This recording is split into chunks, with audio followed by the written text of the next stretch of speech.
Breaking news YCP అధినేత జగన్ కు ఆంధ్రప్రదేశ్ పోలీసులు నోటీసులు జారీ చేశారు.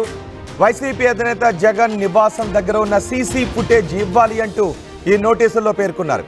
వైసీపీ ఆఫీస్ ముందు 2 రోజుల క్రితం పెద్ద ఎత్తున మంటలు చోటు చేసుకున్నాయి. ఆ మంటలను అక్కడున్న సిబ్బంది పోలీసులు కలిపి ఆర్పివేశారు. 2 సార్లు ఈ మంటలు జగన్ నివాసం ముందు చోటు చేసుకున్నాయి. ఈ ఘటనపై మంటలు రావడంపై వైసీపీ నేతలు కూడా స్పందించారు. ఎవరు ఈ ఘటనకు పాల్పడుతున్నారో తెలపాలి అంటూ పెద్ద ఎత్తున వైసీపీ నాయకులు కూడా విమర్శలు చేశారు. అయితే ఇప్పుడు పోలీసులు తిరిగి నోటీసులు జారీ చేశారు. వైసీపీ కార్యాలయం ముందు మంటలు చెలరేగడానికి కారణాలేంటో తెలుసుకునే పనిలో ఉన్నారు. సీసీ ఫుటేజ్ ఇవ్వాలి అంటూ పోలీసులు నోటీసులు జారీ చేశారు. జగన్ ఇంటి దగ్గర మంటల ఘటనపై పోలీసులు ఇప్పటికే దర్యాప్తు చేస్తున్నారు. కానీ మంటలు ఎలా అంటుకున్నాయో తెలియడం లేదు. సో ఈ మంటలు ఎలా అంటుకున్నాయి, ఎవరు ఆ మంటల్ని అంటించారు అనే వివరాలు తెలుసుకోవడానికి సీసీ ఫుటేజ్ను పరిశీలించాలి అని అధికారులు అనుకుంటున్నారు. సో ఇంతకుముందు అక్కడ ఉన్న సీసీ కెమెరాలను ఇప్పుడు తొలగించారు. కేవలం గేటు దగ్గర మాత్రమే సీసీ కెమెరాలు ఉన్నట్టుగా తెలుస్తూ ఉంది. దీంతో ఆ సీసీ కెమెరాల కంట్రోల్ అంతా జగన్ నివాసం దగ్గర ఉన్న కంట్రోల్ అంతా వ్యక్తిగత సిబ్బంది దగ్గర మాత్రమే ఉంటుంది, వైసీపీ నాయకుల దగ్గరే ఉంది. దీంతో ఆ సీసీ ఫుటేజ్ను ఇవ్వాల్సిందిగా అధికారులు పోలీసులు నోటీసులు జారీ చేశారు. తాడేపల్లిలో జగన్ నివాసం దగ్గర ఈ నోటీసులు ఇచ్చారు పోలీసు అధికారులు. మా ప్రతినిధి కృష్ణమోహన్ ఉన్నారు పూర్తి సమాచారం అందించడానికి. కృష్ణమోహన్, ఆ నోటీసులో ఏం పేర్కొన్నారు పోలీసులు?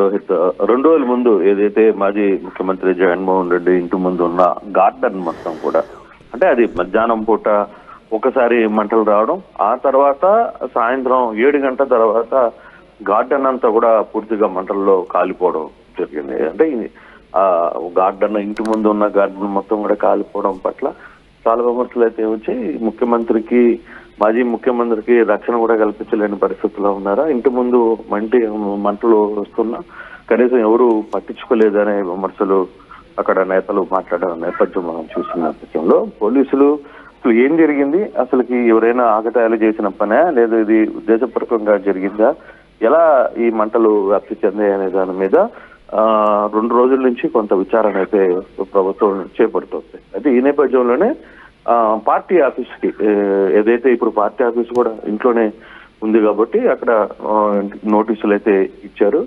నోటీసులు ఇచ్చి మీ దగ్గర ఉన్న సీసీ ఫుటేజ్ ఏదైతే బయట ప్రాంతంలో కనపడుతుందో వాటి కనపడుతున్న 2-3 ఏరియాల్లో ఆ ఏరియా కనపడే సీసీ ఫుటేజ్ ని స్పందించాలి, వాటిని మాకు హ్యాండ్ ఓవర్ చేయండి అని చెప్పి పోలీసులు ఇచ్చారు. అయితే ఇప్పటి వరకు పోలీసులకి కార్యాలయం నుంచి కావచ్చు, పార్టీ ఆఫీస్ నుంచి కూడా ఎటువంటి స్పందన రాలేదని పోలీసులు అయితే చెప్తున్నారు. మేమైతే నోటీసులు పంపించినప్పటికి కూడా వాళ్ళేమి, అంటే వైసీపీ కార్యాలయం నుంచి వైసీపీ నేతలు ఎవరైనా ఈ మంటల ఘటనపై ఫిర్యాదు చేశారా?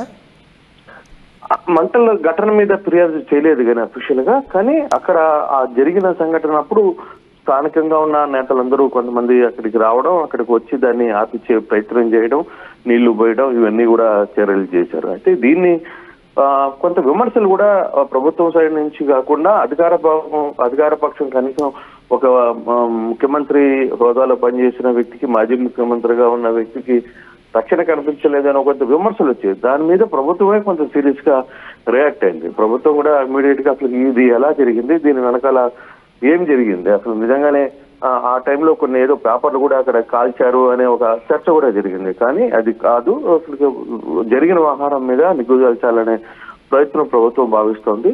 అందుకోసమే సీసీ ఫుటేజ్ కూడా ఎంక్వైరీ చేయాలనే ఒక ప్రయత్నం అయితే చేసింది. అయితే ఇప్పటి వరకు కూడా వైసీపీ పార్టీ నుంచి ఆ పార్టీ కార్యాలయ సిబ్బంది ఎవరు కూడా దీని మీద మాకు స్పందించలేదు అనేది పోలీసులు చెప్తున్న పరిస్థితి. వాళ్ళు సీసీ ఫుటేజ్ కూడా ఇస్తే మాకు కొంత ఇన్వెస్టిగేషన్ వ్యవహారం మీద కొంత ఈజీగా ముందుకు వెళ్లే పరిస్థితి ఉంటుంది. ఆ దిశగా మేము కొంచెం ముందుకు వెళ్ళొచ్చు, మాకు కూడా అది హెల్ప్ అవుతుంది కాబట్టి మేము కొంత వాళ్ళ కార్యాలయంలో ఉన్న సీసీ ఫుటేజ్ ని మేము అడిగాం. కానీ ఇప్పటి వరకు వాళ్ళు స్పందించలేదు అనేది వాళ్ళు చెప్తున్నారు. ఇప్పుడు వైసీపీ నేతల ఆ సీసీ ఫుటేజ్ ఇచ్చే అవకాశం ఉందా?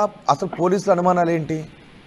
అంటే పోలీసులు అనుమానం ఒకటే, అంటే అక్కడ మొత్తం కూడా గార్డెన్ లో పచ్చి చెట్లు, తర్వాత పచ్చగా ఉన్న దాంట్లో ఎలా అంత పెద్ద మంట వ్యాప్తి చెందింది, ఎవరైనా ఉద్దేశపూర్వకంగా అక్కడ పెట్రోల్ కానీ కిరోసిన్ కానీ ఏదైనా వేసి దాన్ని తగలబెట్టారా, లేదు పొరపాటున ఎవరైనా సిగరెట్ తాగడమో లేకపోతే ఇంకో రకంగా అక్కడ వదలడమో జరిగిందా, లేదు. అక్కడ కొంత చెప్పడం ఏంటంటే మాజీ ముఖ్యమంత్రి అయిన తర్వాత ఆ ప్లాన్ అంతా కూడా సరిగా మెయింటెనెన్స్ చేయలేదు. అంటే కనీసం నీళ్లు కూడా పట్టడం వల్ల చాలా వరకు అది ఎండిపోయింది అనే ఒక చర్చ కూడా నడుస్తుంది. ఆ దిశగానే కొంత మంటలు వేగంగా అంటుకున్నాయా అనేది. అంటే ఓవరాల్ గా సబ్జెక్ట్ అసలుకి ఆ రోజు జరిగిన సంఘటన ఏంది, అక్కడ ఏం జరిగింది అనే ఒక ఎంక్వైరీ అయితే చేయాలనేది ప్రభుత్వం ఆలోచిస్తోంది.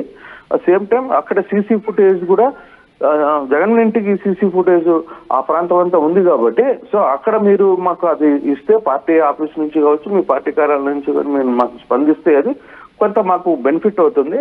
సో ఏదైనా ఆకతాయిగా పని చేశారా, లేదు ఫైర్ అనేది అనుకోకుండా జరిగిందా, ఎలా వచ్చింది, అసలు ఫైర్ అక్కడ రావడానికి కారణాలు ఏంటి, ఎందుకు అదంతా కాలిపోయింది అనే దాని మీద కూడా కొంత మాకు ఫర్దర్ ఇన్వెస్టిగేషన్ ఈజీగా ఉంటుంది అనేది పోలీసుల వాదన.